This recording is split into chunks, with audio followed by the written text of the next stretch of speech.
మళ్ళీ బ్యాంక్ అకౌంట్లో డబ్బులు వేయాల్సి వస్తుంది.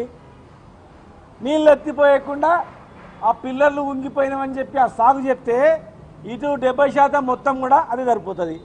ఇటు తుంగభద్ర కృష్ణా నదిలో ఉన్నటువంటి దానిపైన ఏదో చెప్పొచ్చు, వర్షాలు లేవు, నీళ్ళు వస్తలేవని. కేవలం రైతులపైన కచ్చగట్టి ఇవన్నీ ఇవ్వాల్సి వస్తుంది, ఎలక్షన్లు ఇచ్చినా మీరు ఇవ్వాల్సి వస్తుందనే దాంతో ఇలా ప్రజల గొంతుకు వస్తున్నారు, కరువు కాటకాల్లోకి నెట్టేస్తున్నారు. ఈ సీజన్లో హైదరాబాద్లో కూడా తాగడానికి నీళ్ళు లేనటువంటి పరిస్థితి. కమర్షియల్ కాంప్లెక్స్లలో, హోటల్స్లలో నీళ్లు దొరుకుతలేవు, కొంటే కూడా దొరుకుతలేవని చెప్తా ఉన్నారు.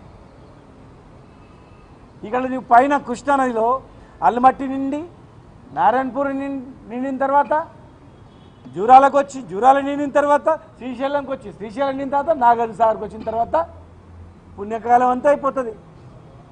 ఆషాఢం దగ్గర వచ్చింది, శ్రావణమాసం అయిపోయింది, ఆషాఢం వచ్చింది. ఆషాఢం తర్వాత ఇంకా 2-3 కార్తీలు వస్తే కథం అయిపోయాయి. ఈ పాటికి నార్లేసి కలుపులు తీసే పరిస్థితి, కలుపులు తీసి యూరియా జిల్లేటువంటి పరిస్థితి. ఇలా యూరియా కూడా లేదు మీకు కనుక యూరియా దొరకలేదని గొడవ చేస్తారు, చేనులు వెళ్ళిపోయినామని గొడవ చేస్తారు. అక్కడ ఇక్కడ పంటలు పండితే రైతు బంధు అడుగుతారు. మళ్ళీ రైతు బీబీ ఇవన్నీ ఎందుకు? పంచాయతీ నీళ్ళు ఎత్తిపోయకుండా, యువతల నీళ్ళు ఎత్తిపోయకుండా కుంగిపోయిన పిల్లల మీద వేసి కాలం గడుపుదాం, ఇటు పైన నీళ్ళు వదులుతారని వాళ్ళ మీద చెప్తాం. కర్ణాటక మీద, మహారాష్ట్ర మీద, ఆ రాష్ట్రాల మీద వేద్దామనేటువంటి ఆలోచనతో ఇలా ప్రభుత్వం ఉంది. ఇంత దౌర్భాగ్యమైనటువంటి పరిస్థితి ఎప్పుడు చూడలేదు. ఈ కరువు వచ్చినా, కాటకాలు వచ్చినా తెలంగాణలో తాగునీరు సాగునీరుకు కొరత ఉండొద్దనే 100 టీఎంసీల రిజర్వాయర్లు కట్టిండు ముందు జాగ్రత్తల. కల్వకుర్తి లిఫ్ట్ ఇరిగేషన్లో 1 టీఎంసీ నీళ్ళ రిజర్వాయర్ కూడా కట్టలేదు. ఎందుకంటే వాళ్ళకి ఆ ముందు చూపు లేదు, రైతుల పట్ల లేదు. మొన్ననే మాట్లాడి ముఖ్యమంత్రి గారు స్వయంగా చెప్పిండు, నీళ్ళు వచ్చేటప్పుడు కడవలల్లా బిందెలల్లా హౌజులల్లా నింపుకుంటారు కదా అని, లిఫ్ట్ వచ్చేటప్పుడు నింపుకోవాలని. మరి లిఫ్ట్ వచ్చినప్పుడు నింపుకోవడానికి కల్వకుర్తి లిఫ్ట్ ఇరిగేషన్లో 1 టీఎంసీ లేదంటే ఆనాడు ప్రభుత్వానికి చిత్తశుద్ధి లేదు. ఇలా కేసీఆర్ గారు పాలమూరు రంగారెడ్డి జిల్లా ప్రాజెక్టులో 60-70 టీఎంసీ రిజర్వాయర్లు, 100-200 పైన టీఎంసీలు ఇక్కడ రిజర్వాయర్లు కట్టి, పంప్ హౌజులు కట్టి 2 సంవత్సరాలు కరువు వచ్చినా, ఎల్నీలో లాంటివి 2 సంవత్సరాలు వచ్చినా తాగునీటికి ఢోకా లేకుండా, సాగునీటికి ఢోకా లేకుండా రైతులు సంతోషంగా ఉండాలి. ఈ భారతదేశంలో ఎక్కడ కరువు వచ్చినా రైతుల కష్టాలు ఉంటాయి, కానీ తెలంగాణలో మాత్రం 2 సంవత్సరాల కరువు వచ్చినా కూడా తెలంగాణలో పంటలు పండిన పంట దేశానికి కరువు వచ్చినా, సగం దేశానికి కరువు వచ్చినా ఇక్కడ నుంచి పంటలు పండి అన్నం పెట్టొచ్చు అనే స్థాయిలో ఆలోచన చేస్తే ఇవాళ ఈ ప్రభుత్వం కక్షలతో, కుతంత్రాలతో, కుట్రలతో రైతులను గొంతుగోస్తూ స్కీమ్లు అమలు చేయలేక ప్రభుత్వాన్ని బదలాం చేసి, కేసీఆర్ను బదలాం చేసి కాలం గడపాలని చూస్తే మీకు కాలం చెల్లదు. గుర్తుపెట్టుకోండి. మీ మాటలకు ఎవడు నమ్మడు.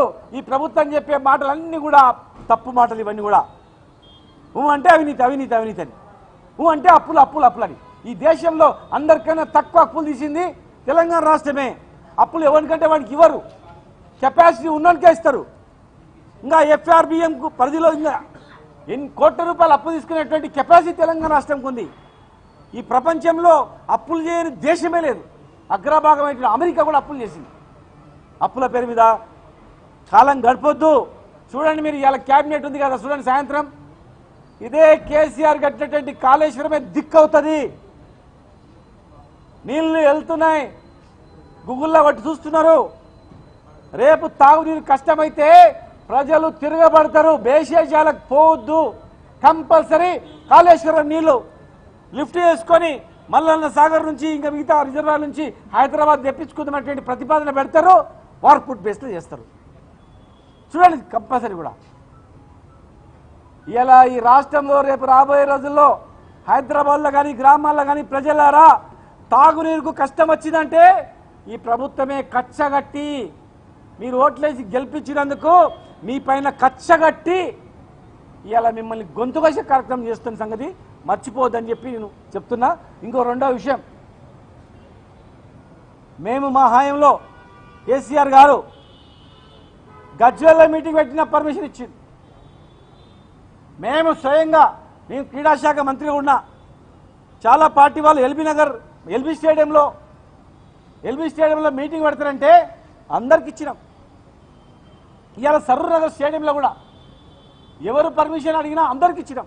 మీరు చూడండి, అన్ని పార్టీలకు ఇచ్చినాం. మరి ఇవాళ ఒక విద్యార్థులు ఆందోళన ఉన్నారు, వాళ్ళకు ఒక భరోసా ఇవ్వకపోతే, పార్టీ ఒక భరోసా ఇవ్వకపోతే వాళ్ళు ఆందోళనకు గురవుతారు, నిరాశకు గురవుతారు, చెడు అలవాట్లకు బాధిత అవుతారు. వాళ్ళు ఇంకా ఏం ఆవేశంతో ఏమైనా చేసుకోగలరు.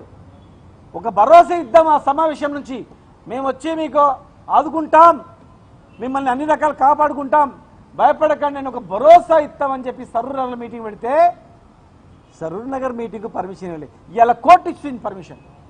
కోర్టుకు మీ అందరి తరఫున న్యాయాన్ని నమ్ముకున్నాం మేము కనుక వాళ్లకు న్యాయమూర్తులకు ధన్యవాదాలు. కోర్టుకు చట్టాన్ని మేము గౌరవిస్తాం కనుక సరూర్ నగర్లో మీటింగ్ పెట్టుకోవాలన్నా కూడా ఇవాళ మేము హైకోర్టుకు పోయి పర్మిషన్ తీసుకోవాల్సిన దుస్థితి ఇవాళ మాకు ఏర్పడతా ఉంది. ఇంత దౌర్భాగ్యమైన పరిస్థితి. ఏ ఒక్క హామీ నెరవేరలేదు. ఒకటి తిట్ల హామీ మాత్రం నెరవేరింది. వాళ్ళకి తిట్లు తప్ప ఏం లేదంతే, అబద్ధాలు తిట్లు. దయచేసి మళ్ళీ చెప్తున్నా, మీరు ఎన్ని అడ్డంకులు సృష్టించినా ఖచ్చితంగా న్యాయం ధర్మం మా వైపు ఉంటుంది. ఖచ్చితంగా బ్రహ్మాండంగా మీ ఇచ్చిన హామీలు నెరవేర్చే దిశగా మా ఒత్తిడి చేసే కార్యక్రమాలు గ్యారంటీగా ఉంటాయి. పోలీసులతోన లాఠీలతోన ఎప్పుడు ఆపలేరు. వెంటనే నీరు వృధాగా వెళ్ళిపోతా ఉంది, కిందికి పట్టిసీమ నింపుకుంటా ఉన్నారు. వెంటనే మీరు 1,00,000 క్యూసెక్ల నీళ్ళు వెళ్తున్నాయి. వేసేజాల పోకుండా కండపల్లి పంప్ హౌస్ ఇమ్మీడియట్గా స్టార్ట్ చేసి నీళ్ళు ఎత్తిపోసుకోవాలి. భవిష్యత్తులో జరిగే పరిణామాలకు పూర్తి బాధ్యత ఈ కాంగ్రెస్ ప్రభుత్వాందే అని చెప్పి మీ ద్వారా నేను తెలియజేస్తా ఉన్నాను.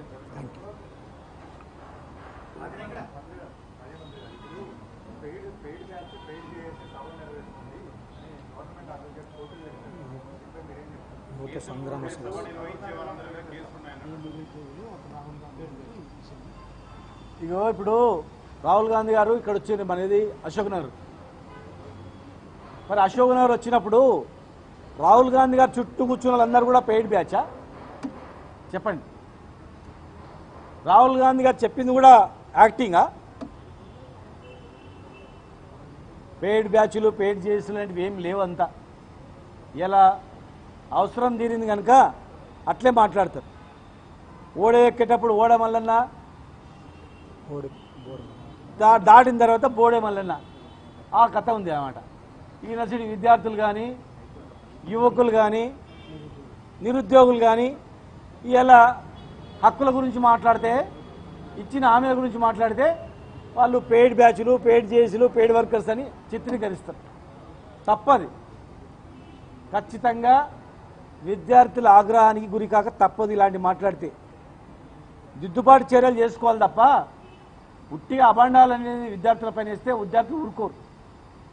వాళ్ళ ఆక్రోశంతో చేస్తున్నటువంటి కార్యక్రమాలు మీరు ఫ్రీగా వదిలిపెట్టండి, పోలీసులు నిర్బంధం చేయండి. ఎన్ని లక్షల మంది విద్యార్థులు వస్తారో చూడండి. మీరు పోలీసులు లేకుండా ఫ్రీగా తిరగండి, గ్రామాల్లో తిరగండి, మీకు అర్థమవుతుంది. సెక్రటరియట్లో లేకపోతే అక్కడ వందల వేల మందిని పోలీసులు మోహరించకుండా వదిలిపెట్టండి. ఇది ప్రజాస్వామ్యం. ఫ్రీగా మేము వదిలిపెడతాం. ప్రగతి భవన్ ఫ్రీగా వచ్చి ఇచ్చేసేయండి.